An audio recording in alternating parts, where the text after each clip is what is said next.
अस्सलाम वालेकुम, क्या हाल चाल। उम्मीद करते हैं कि आप खैरियत से होंगे। हमारा दुआ है कि आप हमेशा खुश रहें, इस पर मुस्कुराते रहें और इसी तरह में अपना प्यार दिखाते रहें। बिल्कुल जी। मेरा नाम मोहम्मद यूसुफ। मैं तारिक महमूद। मैं उमैर इम्तियाज। आज हम जिस वीडियो पे रिएक्शन देने जा रहे हैं, इस वीडियो का टाइटल है पाकिस्तान जेलस एज बांग्लादेश ने भारत को झुक कर किया सलाम। तो देखते हैं वीडियो और अपना बयान पर देंगे। कौन हम करते हैं 3, 2, 1 वीडियो स्टार्ट। इतनी फ्रस्ट्रेशन, गुस्सा, दुख, हम कुछ कर क्यों नहीं रहे? क्या करें? भारत ने साथ दिया है बांग्लादेश का। भारत की तरफ से जी तकरीबन 5000 टन डीजल जो है वो बांग्लादेश को दिया गया है और इसी के साथ साथ इस वक्त की बहुत ही बड़ी डेवलपमेंट निकल रही है भारत के पड़ोसी देश बांग्लादेश से। उन्होंने भारत को बहुत बड़ा थैंक यू बोला है। आप ये देखें, ओवरऑल बात करें ना तो एशिया के अंदर इस टाइम मेरे ख्याल से अगर बेस्ट कंट्री है तो वो इंडिया है। इस वक्त जो है वो पाकिस्तान ने तो किसी तरह का कोई हमदर्दी या कोई मदद की ऑफर नहीं की। इतनी बेहिस्सी है ना ये, फिर बातें करते हैं बड़ी बड़ी। ईरान जंग जारी है जिसकी वजह से कतर ने एलएनजी की सप्लाई बंद कर दी है। इसके अलावा मशरिक वस्ता से पाकिस्तान में जो तेल आता है वो भी अब आना बंद हो गया है। इवन कि मैं खुद पाकिस्तान में पैदा हुआ तो मैं कई दफा ये सोचता हूँ कि काश मैं इंडिया में पैदा हुआ होता। ऐसे थॉट्स क्यों आती हैं आपको? मुझे पता है आपको ये सुनते हुए शर्म आ रही होगी ये बात कि कोई मुल्क इस लेवल तक भी गिर सकता है। एक हुकूमत आज है जिसने सऊदी अरब को ये कहा है कि हमें आप कर्जा दे दें,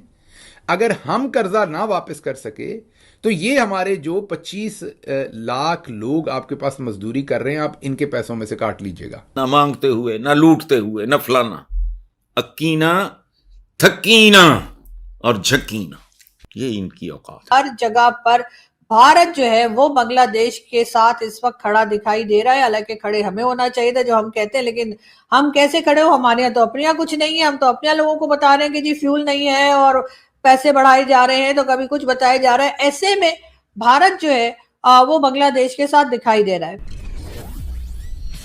जय हिंद दोस्तों, a very warm welcome to Hindustan special channel. Bharat एक बार फिर बांग्लादेश के लिए तारणहार बनकर आया है। ईरान की जंग के चलते दुनिया भर में आए ऊर्जा संकट के दौरान भारत ने बांग्लादेश को 5000 टन डीजल की सप्लाई भेजी है। खास बात यह है कि यह आपूर्ति उसी पाइपलाइन से की गई है जिसका निर्माण पूर्व प्रधानमंत्री शेख हसीना के कार्यकाल के दौरान किया गया था।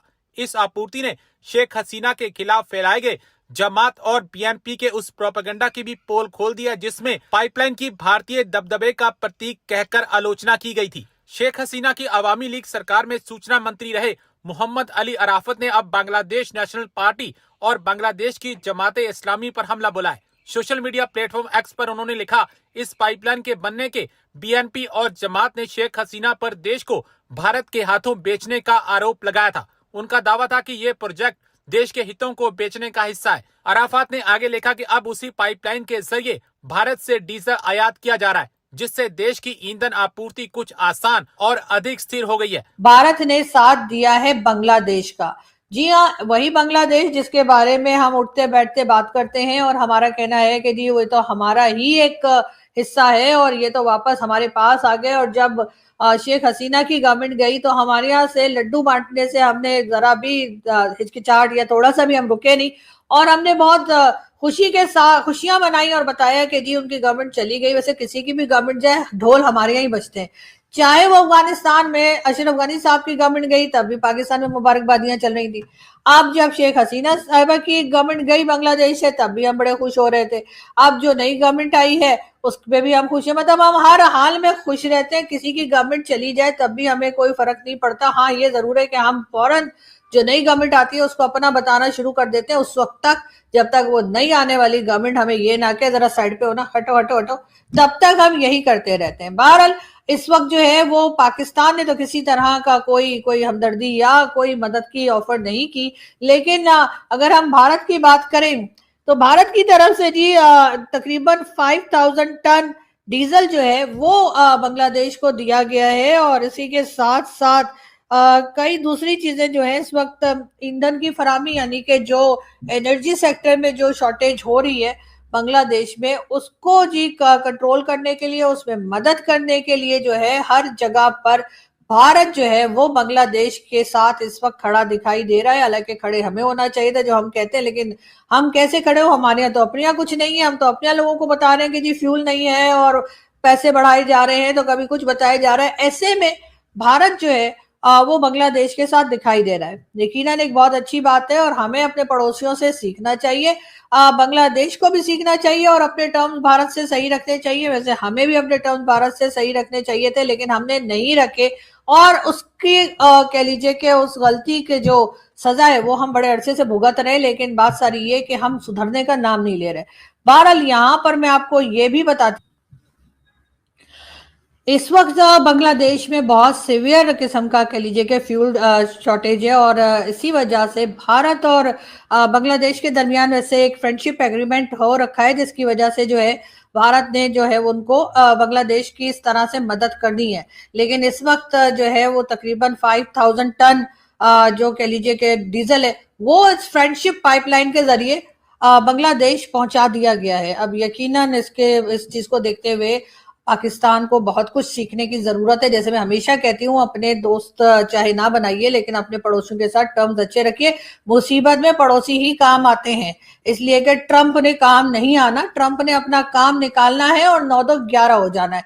ये बात पाकिस्तान के अथॉरिटीज को समझनी होगी, लेकिन वो तो तब समझेंगे ना जब उनकी औलादें यहाँ पर हो या उनका पैसा यहाँ पर हो। तो इसलिए अभी तो फिलहाल ट्रंप की वाहवाही में लगे हुए हैं, लेकिन ट्रंप कब वो वाहवाही वापस ले लेंगे ये किसी का पता नहीं है। जाहिर है कि ट्रंप अपनी बात से अक्सर मुकर जाया करते हैं और इस वक्त भी ऐसा ही लग रहा है कि जैसे ही अपना मतलब निकलेगा उसके साथ ही पाकिस्तान की जो लोग, पाकिस्तान की वो पावरफुल लोग जो जाके ट्रंप के साथ नाश्ते खाने कर रहे हैं, उनको बाहर का रास्ता दिखा दिया जाएगा। बात करेंगे हम आप सबके जाने पहचाने और जाहिर है बहुत फेमस पाकिस्तान में भी मेजर गौरव आर्या की।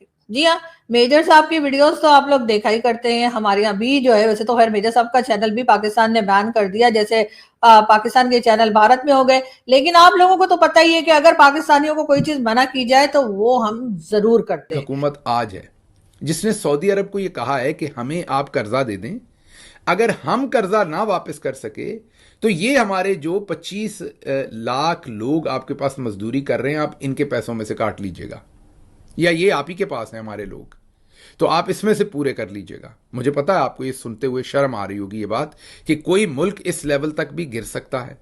ये हबीब अकरम साहब की स्टोरी है कि अब ये मतलब एग्जैक्टली उनके अल्फाज ये नहीं है जो मैं कह रहा हूं, लेकिन उन्होंने तो ये कहा है कि अब इनकी आप एक किस्म का आप यही समझ लीजिए कि इन बेचारों को, गिरवी का लफ्ज़ तो उनका नहीं, लेकिन इनकी गारंटी दे के या इनको दिखा के जो हुकूमत पाकिस्तान है वो पैसे ले रही है।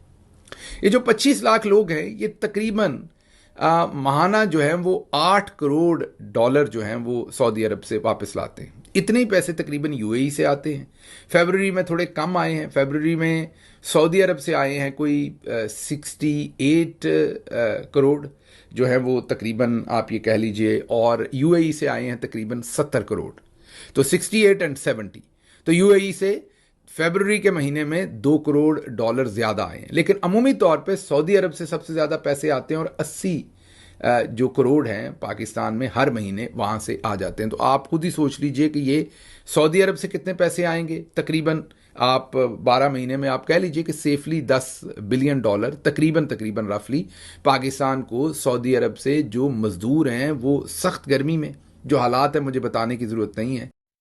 चलें जी, वीडियो खत्म हो गई। बड़ी इंटरेस्टिंग थी वीडियो, बहुत वैसे तेल दिया भाई साहब, अच्छा किया। हिंदुस्तान ने फ्री में नहीं दिया होगा, पैसे लेने हैं।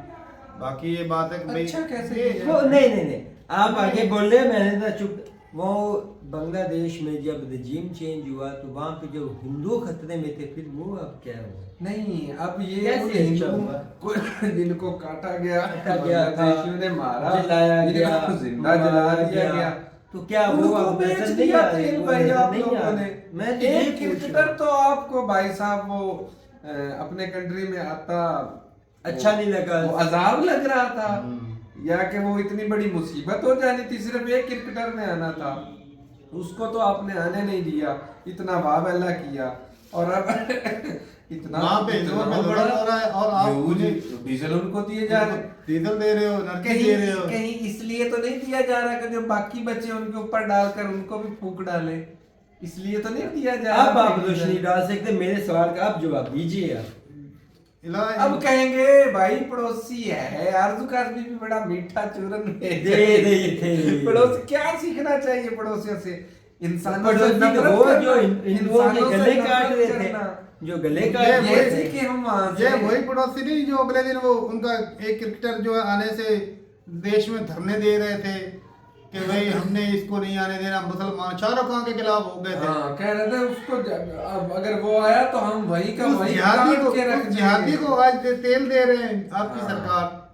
ये बात आपकी है। सरकार तो बेशक एंटी हिंदू होगी फिर हाँ। कि जो हिंदुओं को काट रहे हैं आप उनको ही तेल दे रहे हो। ये जा रहे हो तो भाई आपके जो बड़े बड़े ये रिलायंस वाले हो गए, अडानी हो गए या मोदी साहब हो गए, ये तो भाई साहब सिद्धू सबसे ज्यादा हिंदुओं का खून तो यही बेच रहे हैं। बेच रहे हैं उनको।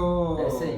जो सूरत आपके हिसाब से भाई साहब जो चीजें हैं कि भाई अगर हिंदुओं पे वहां पे जुल्म हो रहा था, भाई क्यों दे रहे हो आप उसको तेल? भाई काट करना आपको तो चाहिए कि था। भाई उनकी बिजली भी काट लेते, उनका पानी भी बंद कर लेते। हाँ, क्योंकि वो हिंदुओं को मारते उधर हैं। हवा भी, मैं कहता हूँ बड़ी दीवार करके उधर हवा भी ना जाने देते हैं। वैक्यूम पंप लगा के खींच लेते हवा की, हवा की तरफ नहीं जाता। अजीब ही बात है भाई। तो एक तरफ से भाई नफरत आप बनाते हो, फिर कहते हो भाई साहब नफरत हो रही है। अगर ये सरकार जो है ना, यकीन माने आपकी सरकार जो है ना, पहले नंबर तो भाई आपकी सरकार का फेलियर ये अभी कुछ अरसे से भाई साहब डॉक्टर एस जयशंकर नहीं दिख रहे, जिनकी आंखों से लेजर निकलती थी। हम भी कहते थे, हमें भी लगता था भाई साहब वाह जी वाह क्या फॉरेन पॉलिसी है डॉक्टर साहब के। मैं यकीन माने मैं खुद समझ रहा था, फैन हो गए थे भाई दुनिया में भाई साहब एक ही ऐसा फॉरेन मिनिस्टर है भाई साहब जो सबको मुंह तोड़ जवाब देता है और सबको साथ लेकर चल रहे हैं। लेकिन पता तो अब चला कि भाई लेजर लाइट वाला भाई अब गुम हो गया, बोलते ही नहीं भाई का बयान दिख ही नहीं रहे, बड़ा बयान ही नहीं उनका आ रहा। फॉरेन पॉलिसी किधर गई है भाई उधर के? ये अभी जो ये देखें कि भाई आपकी सरकार, हालांकि आपकी सरकार ना पहले नंबर तो फेलियर ये था कि भाई रजीम चेंज हुई आपके नाक के नीचे नाक के नीचे अमेरिका आके पाकिस्तान आके रजीम चेंज करवा रहा है, और आपकी जो एजेंसियां हैं वो सोई हुई हैं आपके जो फॉरेन पॉलिसी वाले, उनको पता ही नहीं चला कि भाई रजीम चेंज हो रही है, ये हो रहा है। उन्होंने कोशिश ही नहीं की, हालांकि बाद भी उन्होंने रिश्ते सुधारने की कोशिश की है, लेकिन वक्त गुजर गया था। लेकिन जो आपने लॉन्ग टर्म के लिए जो आग लगा रखी हिंदू मुस्लिम वाले, वो जो है वो आपके रिश्ते सुधरने ही नहीं देंगे। ऐसे ही आज नहीं तो आप कोशिश करोगे, फिर इधर मुसलमानों पे कोई ना कोई हो जाना है, दंगा फसाद हो जाना है, फिर जो है उधर हो जाएगा, तो भाई वो जो है आग जो है एक दूसरे के खिलाफ वो भड़कती रहनी है। तो ये धर्म से जब ऊपर उठेंगे ना फिर चीजें बेहतर होंगी। नहीं, फिर किस मुंह से तेल दे दिया उनको भाई? बात तो ये है। ऐसे ही है भाई, एक क्रिकेटर उनका नहीं आने दिया अपने कंट्री में। सही बात है, उनको तेल किस मुंह से तेल दे दिया आपने उसको भी? उसने क्या बिगाड़ लेना था? एक क्रिकेटर आ जाता, वो कितने पैसे 5-7 करोड़ ले जाता, 8 करोड़ क्या फर्क पड़ना था इंडिया को इससे? उधर से व्यूवरशिप भी तो आपको मिलनी थी कि उनका एक क्रिकेटर खेल रहा है, तो भाई साहब बांग्लादेश में भी तो लोगों ने आईपीएल अच्छा उसका करोड़ों कमाने थे, उसका नुकसान हुआ। वो 5-7 करोड़ को छोड़ो, अब बांग्लादेश ने परमानेंट आईपीएल को अपनी कंट्री में बैन कर दिया। वो बहुत लॉस है। एक क्रिकेटर क्या 5-7 करोड़ की डील हो जाएगी, वो बहुत 8 करोड़ था यार, 8 हो 10 हो जो भी हो, लेकिन वहाँ पे परमानेंट आईपीएल बैन होगी। वो ज्यादा नुकसान है आईपीएल का। वहां पे बांग्लादेश में भाई था और गेम तो कोई है नहीं ढंग की, एक क्रिकेट ही था उनके पास हमारी तरह जी। तो ये चीज है कि भाई कहीं ना कहीं ये जो रेडिकल एक जो चीज की जाती है ना, ये कंट्रियों के रिलेशन खराब कर देती है। ऐसे ही इससे मैं कहता हूँ बचना चाहिए। और जितने भी भाई यूथ है, यूथ को भाई एक तो पढ़ी लिखी यूथ है उसको सुधरना चाहिए कि ये धर्म से थोड़ा सा ऊपर उठे, इंसानों जैसा रवैया रखे, ना कि जो है अगर वो मुस्लिम है तो उसको मुस्लिम नफरत की वजह से देखना, अलग अलग नजरिए से उसको बुरा भला बोलना, ये चीज़ें गलत है। तो ठीक है भाई, और आपकी सरकार ने सही किया भाई। पहले तो मैं ना जो बात की थी वो इस जमाने में की थी कि भाई जो एक आपकी जो नेगेटिव सोच है ना वो उसके जवाब में थी, लेकिन अभी मौजूदा टाइम पे जो आपकी सरकार कर रही है, उनको बिजली दे रही है, उनको चीज़ें कर रही है, वो नहीं चाहते कि भाई अपने सर के ऊपर दुश्मन बिठाना जी। कि हिंदुस्तान के साथ हिंदुस्तान और बांग्लादेश के 50 साल एक जैसे रिलेशन, बेहतरीन रिलेशन रहे हैं, और उधर से कोई किसी किस्म का खतरा नहीं। आज उधर से धमकियां आ रही हैं भाई, वो किस वजह से आ रही हैं? वो नफरत की वजह से आ रही है कि भाई हमने ग्रेटर बांग्लादेश बनाना है, ये करना, हालांकि करेंगे नहीं, करना भाई उन्होंने क्या है। अच्छी बात है। लेकिन एक आपको अगर कल को खुदा ना करता कोई मसला बनता है, कोई जंग छिड़ती है पाकिस्तान के साथ, तो आपको उधर भी स्ट्रांग होना पड़ेगा। खतरा वहां से आपको वहां पर भी अपनी एयर फोर्स, अपनी जो है नेवी है वहां पे, जो आर्मी है, आपको वहां पे स्ट्रांग करनी पड़ेगी एरिया। तो ये चीज है भी।